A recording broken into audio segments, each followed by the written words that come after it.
Il y a quelque chose qui commence à se produire dans notre façon de voir tout ce qui se produit en soi et autour de soi et dans le monde autour de soi. Lorsqu'on commence à voir la non-dualité inhérente, la relation et entre votre expérience dans ce moment présent et tout l'histoire humaine, l'histoire biologique et l'histoire cosmique, que tout cela fait partie d'un seul déploiement et que votre propre expérience de subjectivité, de conscience, de cognition fait partie, est une expression manifeste qui se déploie du processus de création dans sa totalité. Et je pense que c'est une façon nouvelle de commencer à penser qui nous sommes. Je sais que M. Morin est très soucieux. Je sais qu'il croit que nous avons besoin d'un grand récit. Nous avons besoin d'un métacontexte pour pouvoir voir l'expérience que nous avons. Nous savons tous que lorsque nous vivions dans un contexte des grandes traditions religieuses mythiques, ces traditions ont créé une grande narrative, un grand récit pour l'expérience humaine, mais avec le modernisme, avec le siècle des Lumières, cette narrative, ce récit n'existe plus.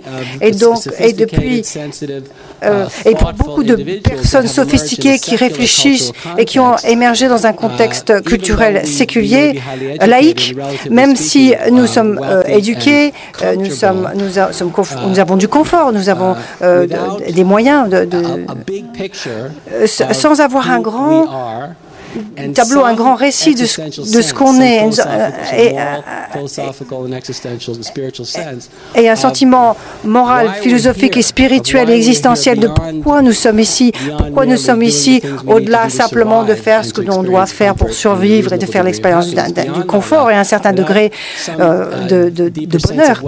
Sans cela, sans avoir un sens profond de qu'est-ce que ça veut dire que d'exister, pourquoi on existe, les êtres humains, même s'ils ont tout, commencent ont une expérience de malaise et d'aliénation de leur propre expérience d'être en vie. Donc, je crois que c'est vraiment que cette nouvelle grande idée de l'évolution cosmique, biologique et culturelle, je pense que ça va nous permettre de commencer à faire émerger un nouveau contexte moral, philosophique et spirituel pour l'expérience humaine qui embrasse aussi la science, qui l'inclut, qui n'est pas en contradiction avec les découvertes fondamentales de la science. Et ultimement, ça nous permettra à nous tous de trouver une source plus profonde de ce que j'appelle une confiance en soi spirituelle pour pouvoir vivre.